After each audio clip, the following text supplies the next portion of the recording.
On the phone with us right now, a great guitar player, best known for his work in the Trans-Siberian Orchestra, Savatage, and Dr. Butcher. He's got a new record coming out. As of the recording, he has a record coming out tomorrow.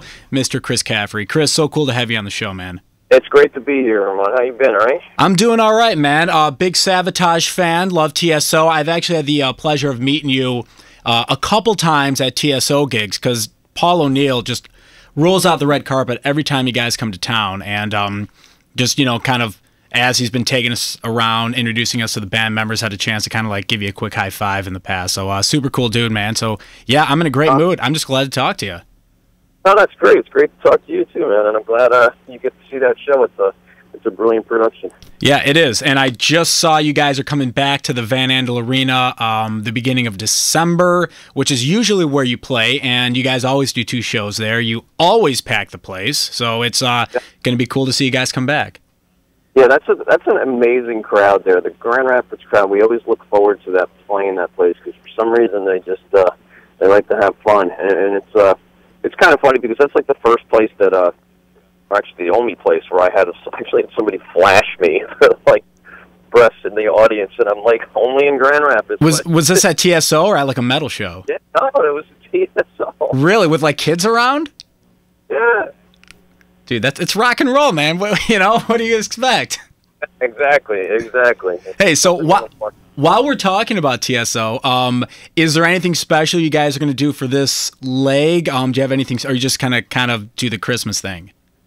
Well, no, this one is going to be kind of based around the Ghost of Christmas Eve DVD, or, you know, I'm not exactly, I haven't heard what Paul's narration is going to be for the show yet. He's going to obviously use some of the stuff that's in that, and the front half of the show is going to be like kind of a best of the Christmas trilogy, you know, and it's going to, I haven't seen which, I don't even know what songs we're doing yet, but that's all I know is what the game plan is, and the back half will be like it always is, you know, the full-blown rock concert vibe with, you know, a lot of the favorite stuff that we do and a couple of the newer songs from the brand new record, Letters from the Labyrinth. So it's going to be a neat show. It's going to be something completely different because, you know, next year is actually the 20th anniversary of the first TSO record being released. So we're going back to Christmas Eve and Other Stories for that 20th anniversary next year. So this year, you know, instead of doing The Attic again or doing Lost Christmas Eve, Paul decided that he wanted to do kind of a mixed bag sort of thing and throw in the Ghost of Christmas Eve story.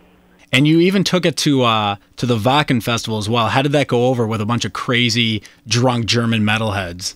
You know what? It went over so great. We were so, I wouldn't say nervous, but I mean, it's never been done before where 2 bands played on 2 separate stages simultaneously. So it just took a tremendous amount of coordinating. I mean, Paul and our production people worked 6 months prior to that show, you know, almost on a daily basis, coordinating the lights and all the production and the stuff that had to be sent overseas. We you know, basically sent over 2 stadiums worth of gear to play with. And then, you know, Al had spent months with John and Paul kind of piecing together the set lists and making sure all the time codes were put together. Then we spent almost a full month rehearsing it. We had 18 full rehearsal days with the band to get that together because, you know, the first time we were going to test this out was live. We didn't really have the chance to rehearse it. We were going to try rehearsing it on the 2 stages the night before, but there was a really bad rain and windstorm, so we couldn't do it. So the first time we got to try it was actually live on stage, and,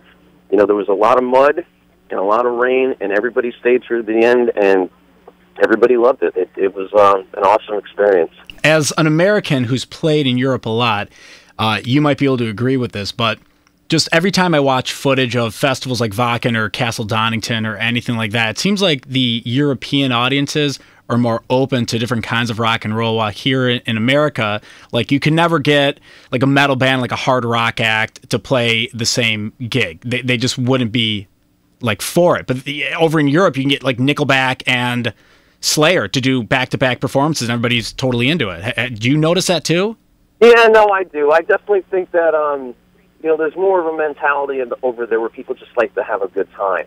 You know, whereas in America, sometimes it's like we tend to overanalyze that. And a lot of that comes from the business end, too. You know, business people are like, oh, that never would work. But what I learned from Trans-Siberian Orchestra, you know, just in the 2.5 hours that we'll play a show, we go from the simplest ballad to the heaviest stuff, you know, that we play, and the audience loves each and every piece of that the same way, you know, whether there's a Broadway singer or a metal singer, they love them the same way. So I think, you know, personally, I just think it's something that the Europeans are used to, that I think the American business mentality kind of shuts that out. Although I do think something like that would work here. You know, when they had Live Aid, there was a tremendous variety of bands that day, and that worked. And I just think that could work here. I just think that it hasn't been done, and a lot of people are scared to actually put it together. You're on the phone today. You've got a new record coming out called Your Heaven Is Real.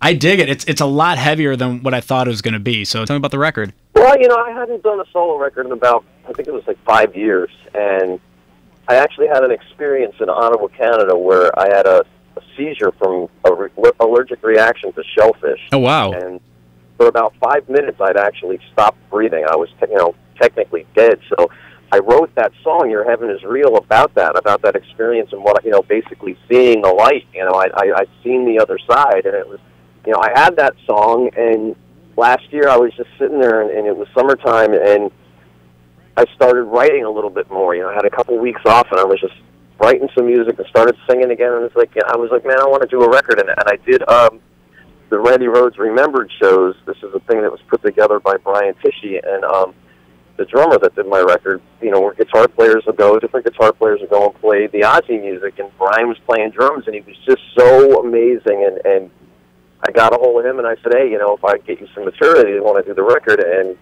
he said, he had the time, so I got him the songs, and we did it, and it just was a lot of fun for me to do. I mean, there is some stuff that's pretty heavy on it, but it's got a good variety on it, and it's got a lot of, a lot of emotion. There was a lot of things going on in my life that were inspiring me to write at the time, and I'm really happy with it. I'm also really happy with the way my singing's developed, because now I've been actually, I've been a lead singer of my own thing for 11 years now, so it's like I don't consider myself like, just a guitar player singing. I'm actually, I'm pretty happy with the vocals on this, so I'm pretty proud of this record. It's coming out again on Friday, September 4th.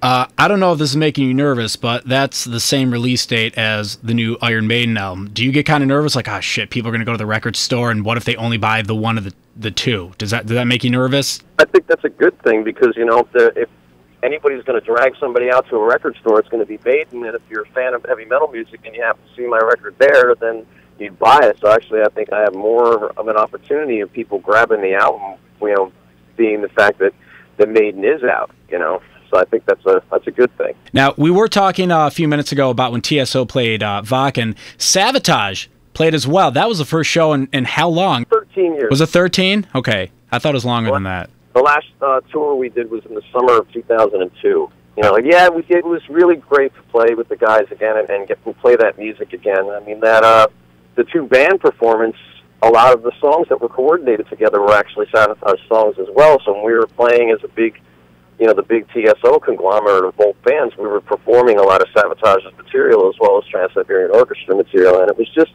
really great to get a chance to play that music with that kind of production and that many, all the background vocal parts were able to be done, and all the orchestration was able to be done, and all this music that John and Paul and Al and myself had written over the last, 20 years or 25 years, we got a chance to play it, live in front of 80,000 people with like state-of-the-art production, and Savatage, we got to play the festivals before, and they had good production, but it was never, something that was designated as ours. We had brought in our own show, and it was a lot of fun to get to play that music like that. Were the European fans just like drooling and salivating? They were so excited to see you guys because it's been that long. Yeah, they were really happy. The kids flew in from all over the world. I mean, I took the train to Hamburg from where we were staying. The festival's kind of out in the east of Hamburg in the country, and there was, I got recognized so many times on this train for people that were heading out there. It was kids from Greece and kids from, the Middle East, and there's other people from like South Africa and people from Brazil. It was just, they came from all around the world to see Savatage because we hadn't played in that long, and it was a great feeling. I mean, because I know the Wacken Festival sells out every year just naturally, but we sold it out about a day faster than anybody else does, because they usually sell out in about 2 days. We sold it out in about 12 hours, and I know that a significant number of those tickets were purchased by people that were never been to the festival before, that just wanted to come see Savatage and the Trans-Siberian Orchestra play together. Like, they never were going to have that opportunity, and actually we're thinking, as Savatage fans, maybe they never will again. And I can't answer that question as to whether or not we're going to play again, but we went into that show with that mentality that we were going to come back and do something really special. Any chance that we might see a Savatage tour, maybe in the United States? You know what? I left my crystal ball in the attic. I really can't say for sure, but we've dusted off the boots and we got back onto the battlefield, and it was a lot of fun. It felt good. It probably felt really good playing those songs again, huh? Exactly. So we'll see what happens. I'm going to stay positive about it, and if it happens, I'll be there. Few remaining moments with you. Again, I am a big Savatage fan. I assume John was at the show. Is this correct? Because I know, I've been hearing some rumors about his health in the past. No, John actually, he had dropped well over 100 pounds, and he got up on stage and he sang his butt off. The Mountain King was in rare form, and Zach was there, and he sang great, and we all, we went at it very seriously, because you didn't want to be that band that came out of, I don't even say we retired, but just came out of not playing, and people kind of looked at you and well, they used to be great. It's we all got in really good shape, and we all rehearsed a lot, and we went up there, stone cold sober, and played our hearts out, and it gave the people, I think, the best rendition of what we could have possibly been in our ages, and it's something I'm really proud of everybody that was involved, and that's, straight down the line from everybody in our crew and all the TSO people and everything. I mean, everybody went there and really took this seriously and did such a great job at that show. I mean, as a young fan myself, all I can hope for is that one day Savatage will hit the road. You sound like kind of a never say never guy, where maybe Savatage might open up for the Trans-Siberian Orchestra, because it sounds like TSO's created awareness for Savatage. Yeah, I definitely believe so, but like I said, I don't ever make any predictions, and it's not my place to. I mean, like I said, I'm open for anything, and I know that the people are being exposed to Savatage via the Trans-Siberian Orchestra, in the same way in the beginning that the TSO was getting exposure, when Savatage was kind of, we were doing our music, but the TSO first single was a Savatage song that we had on the Dead Winter Dead record, so it was it's a good thing, and it's a good cycle, but it's really the same family. I mean, gotcha. It's all the big, huge Savatage and TSO with Paul's the dad, and it's a great thing to be a part of, man. It's such a classy organization, and everything is, like I said, it's always so well done, and there's such huge attention paid to the smallest details. I mean, people don't really see it when we get on stage, because everybody's so pro, and it usually runs flawless, but it's a very, very, very awesome operation. One quick question before I got to let you go. With your new solo record coming out, any chance after TSO you might hit the road to do a solo tour?